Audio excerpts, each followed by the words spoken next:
যতই শীত পড়ুক না কেন, সকালে উঠে ঘরের বউকে সব কাজকর্ম করতেই হবে, রান্নাবান্নাও করতে হবে। হ্যালো এভরিওয়ান, আসসালামু আলাইকুম সবাইকে।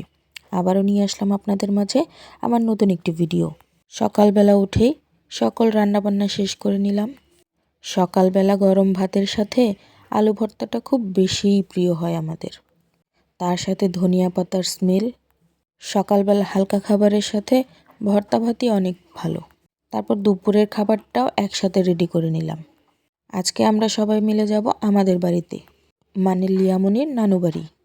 অনেক দিন হলো লিয়ামনির নানু বাড়ি যাওয়াই হয় না।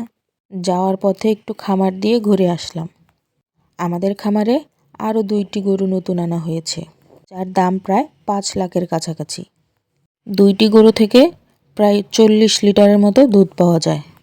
আমি তো শুনেই অবাক, এত দামি গরু আমি কখনোই দেখিনি। মানে দেখেছি, কিন্তু কখনো ভাবিনি যে এত দাম হবে। গরুটাকে একটু ধরতে গেলাম আর সে রেগে গেল। আমিও ভয় পেয়ে গেলাম। ভয় পেয়ে ওখান থেকে সরে আসলাম। আগে আমি এগুলো দেখে অনেক ভয় পেতাম, এখন আমি এদিক দিয়েই হাঁটাচলা করতে পারি। এই তো খামারে দুধ দহন করে রাখা হয়েছে। খামারে সকাল বিকাল দুধ দহন করা হয়।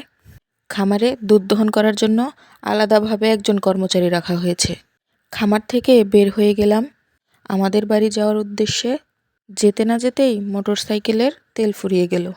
মোটরসাইকেল পাম্পে নিয়ে যাওয়া হলো তেল ওঠানোর জন্য।